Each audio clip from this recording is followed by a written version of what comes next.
Bonjour à tous et bienvenue sur la chaîne de l'élastique. Ça fait longtemps qu'on ne l'a pas eu celui-là. Alors, petite vidéo du jour pour essayer de, je dirais, dépoussiérer le peu d'informations que j'avais sur cette vidéo, car j'ai vu dans les commentaires bon nombre de choses, alors certaines intelligentes, mais d'autres ahurissantes. Alors du coup, j'ai pris mes petits doigts, mon petit cerveau, et j'ai fait une petite enquête.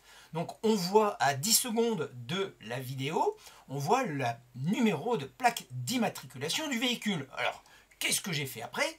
Eh bien, je me suis rendu sur le premier site de pièces auto détachées qui se présentait à moi, en l'occurrence Mister Auto. Donc j'ai tapé le numéro de la plaque minéralogique, 461 AAF 57, on vérifie pour éviter de dire des bêtises, 461 AAF 57, et comme vous avez pu le voir aussi, ici il y a des vis, donc c'est pas comme ça qu'on met une plaque minéralogique, voyez-vous, c'est des rivets, donc on a le droit de douter. Et bizarrement, ça me propose bien véhicule Honda à SRV. Voyez-vous, parce qu'il y en a qui disent c'est du traficage et tout ça, donc c'est pas clair comme info. Et après, quand on va sur le site, eh bien on s'aperçoit bien que, écoutez les gars, que ça correspond bien au véhicule concerné sur la vidéo. Alors, à 22 ou 23 secondes, on voit la personne présenter une facture concernant le contrôle technique du véhicule. Et on voit, on arrive ici, tout en haut là, Mont-de-Lange, il me semble, autosécurité. Donc c'est une agence qui fait des contrôles techniques. Alors qu'est-ce que j'ai fait à partir de là? Parce que là on voit l'adresse, on voit le numéro de téléphone et tout.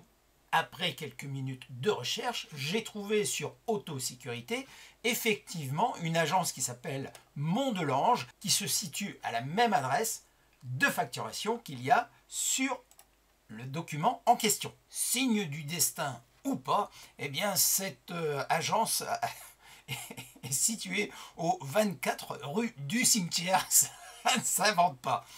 C'était peut-être un signe pour le mec qui a fait son contrôle technique. À 28 secondes de la même vidéo apparaît une nouvelle fois le numéro d'immatriculation du véhicule SRV Honda avec le nom du propriétaire. J'ai fait la recherche avec le nom de cette personne. Eh bien, il y a bien ce nom qui apparaît dans la région concernée. Alors certains m'ont fait la remarque en disant ça me rappelle le passeport du 11 septembre. Et si tu veux, il n'y a pas de commune mesure, si tu veux. Le 11 septembre, c'est des immenses immeubles qui se sont effondrés avec un passeport qui était... là, je voyais, il fallait être couillu pour laisser un passeport, tu vois, d'un des terroristes qui se situait dans l'avion. Mais aujourd'hui, tout le monde sait, même moi, même toi, tu dois le savoir, que dans ta bagnole, eh bien, tu as la facturation de ton contrôle technique que tu as fait il y a une semaine, un mois, ou 6 mois, ou 2 ans. Ouais, vois-tu? Donc, l'histoire du passeport et du faux papier, dans ce cas-là, ne marche pas. Là-bas, c'est la guerre. Tu crois sincèrement qu'ils vont se faire chier avec un véhicule 4x4 Honda pour manigancer ce type de manipulation? Moi, perso, j'y crois pas un seul instant. Par contre, ce que je crois, perso, c'est que le mec qui a dû se prendre le bourrichon, tu sais, parce que comme il n'y avait plus de moutarde dans sa rayon, il s'est dit, je m'en vais défendre l'Ukraine parce qu'ils ne peuvent plus nous exporter la moutarde que toute la France utilise au quotidien. Donc il a dit, c'est décidé, je m'en vais en Ukraine, et par la même occasion, on va peut-être me donner un flingue, comme ça sera plus bandant, tu vois, parce que les mecs à qui on confie des flingues, des grenades et des lance-roquettes, si tu veux, c'est un peu... Ce ne sont pas les aigles de la route, si tu veux, mais c'est pas loin, c'est à peu près le même message. Tu lui rajoutes un lance-roquette et des grenades, le mec, il est heureux comme un pape, jusqu'au jour où il se fait éclater la gueule par l'ennemi, tu vois. C'est plus du tout la même histoire, car son intention de départ était peut-être noble, flinguer du russe, eh bien, en réalité, la résultante de tout cela, c'est l'inverse qui semble s'être produit. Il y a les rêves et la réalité du terrain. Alors certains d'entre vous m'ont aussi dit ça pourrait être un véhicule volé. Exactement.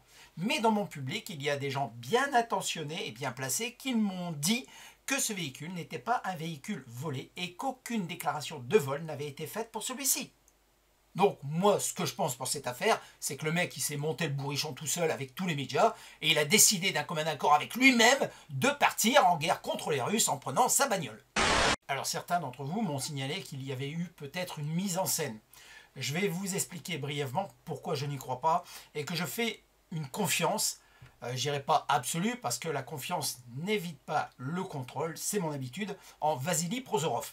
C'est un ancien agent des services de renseignement ukrainiens qui a quitté, je dirais, le camp de Zelensky en voyant tout ce qui s'est passé. Donc maintenant, il fait des documentaires et des reportages dans le Donbass, et j'ai eu l'occasion à plusieurs reprises de doubler certains de ces documentaires qui sont venus confirmer ce qui avait été déjà dit par des reportages européens qui avaient été menés à l'époque en 2014, entre 2014 et 2018, voyez-vous.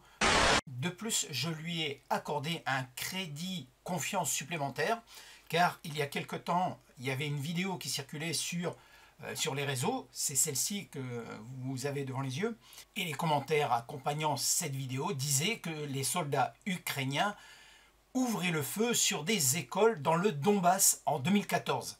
Donc, par l'intermédiaire de mes contacts, j'ai pu être en relation avec lui et je lui ai demandé ce qu'il en pensait. Et il m'a notifié que ce n'était pas sur une école que ces soldats ukrainiens tiraient en 2014, mais sur un poste de police. Donc, s'il a eu l'honnêteté de me répondre franchement, sans tenter de me manipuler, c'est noble de sa part.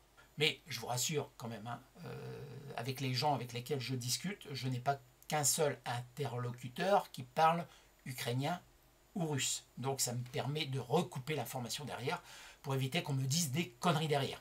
Mais je ne suis pas à l'abri non plus de manipulation. Okay, mais en tout cas, pour cette affaire de cette histoire d'immatriculation, eh bien, je reste sur ma position. Tous les éléments que je vous ai donnés, c'est avec mes petits doigts et mon petit cerveau. Voyez-vous, je n'ai pas eu besoin d'un service de renseignement particulier. Rien qu'avec la plaque d'immatriculation, on peut déjà trouver pas mal de choses.